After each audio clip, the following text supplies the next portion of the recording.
All right. Are the judges ready? Yes. Okay. Is the timer ready? Yes. And is the negative team ready? Yes. Okay. Quote, as soon as slavery fired upon the flag, it was felt.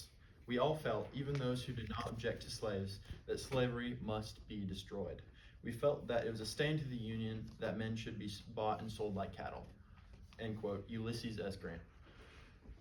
We here can all agree that slavery is evil and barbaric. Many believed this back in the 1800s as well, including Ulysses S. Grant. Grant was a major general in the Union Army. He should be respected in the utmost for his bravery, courage, and military wit. During the Civil War, the Union was fighting against her own flesh and blood. The northern United States was waging war against the southern United States, which called themselves the Confederate States of America. The entire nation, friends, and even families turned against each other because of their differing views. To put it simply, the United States was not united. The brotherhood of Northerners and Southerners was dashed against the stones because of two main issues. First, states' rights and federal rights. Second, the issue of slavery. The second shall be the main topic of today's debate. Hello, my name is Andrew Maneval, and I stand for the resolution that the slavery issue was a justified reason for the Civil War. Before we get into all of the differing arguments, let's define a few key terms. Slavery, the practice or institution of holding people as chattel involuntarily and under threat of violence. Chattel, a slave or harshly treated bondservant. Justified, having done for or marked by a good or legitimate reason. Abolitionist, a person who wants to stop or abolish slavery. All of these definitions are found in Merriam-Webster's dictionary. My value here today is the duty of government. It is the duty of the government to decide when it is time for war and when it is time for peace. At that point in time, in the 1860s, the government had been trying to abolish slavery for over 80 years. The tsunami of slavery was not slowing down. In fact, seeing a slave in the South was just about as common as seeing a free man. The legislative actions proposed by the abolitionists were obviously not working. It was time for something that would get the South's attention. So, those who opposed slavery began their campaign against those who saw the barbaric practice as a means of wealth. In deciding they had no other option, the government did its duty in choosing their last resort, war.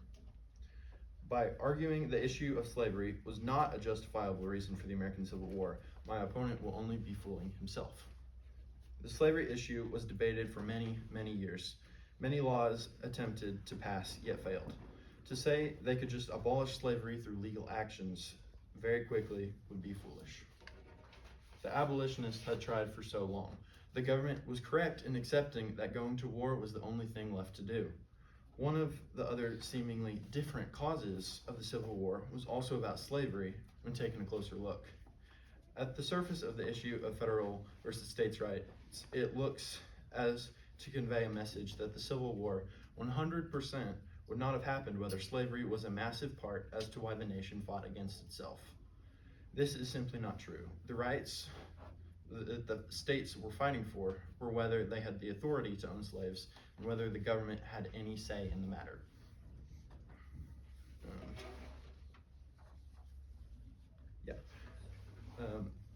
Quote, I believe this government cannot endure permanently half slave and half free, end quote, Abe Lincoln.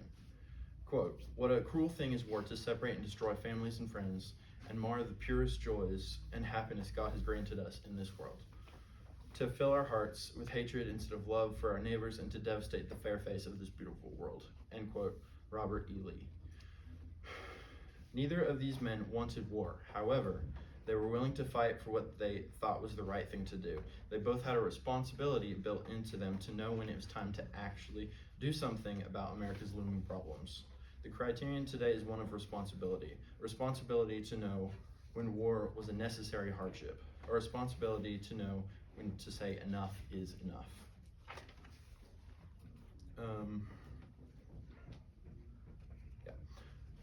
Again, good morning. My name is Andrew Maneval, and I stand for the resolution that the slavery issue was a justified reason for the Civil War. I thank you and my opponent for your time. I now stand ready for cross-examination.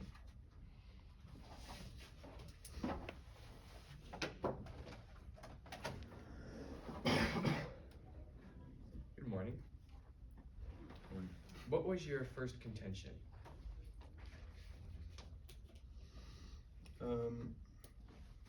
First contention, slavery was a cruel and heartless practice that needed to be solved through force. The South was fighting for states' rights, and if those rights were passed into, okay. Can we have a copy of your own IC?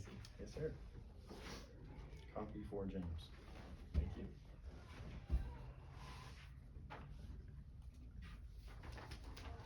So you mentioned that there were multiple laws that the government had tried to pass to ban slavery.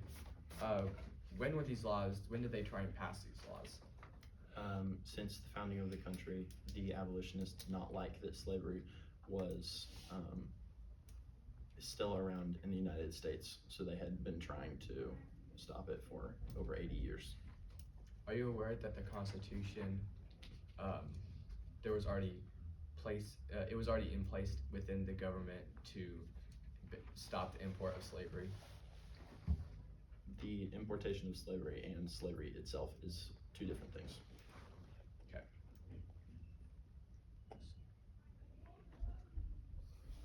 And would you please repeat your criterion?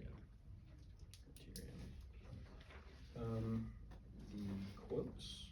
Just your criterion. Okay. Neither of these men wanted war, however, they were willing to fight for what they thought was the right thing to do. They both had a responsibility built into them to know when it was time to actually do something about America's looming problems. The criterion today is one of responsibility. Responsibility is you're using responsibility to measure the value of the duty of government, correct? It seems so, yes. All right. Thank you. No further questions.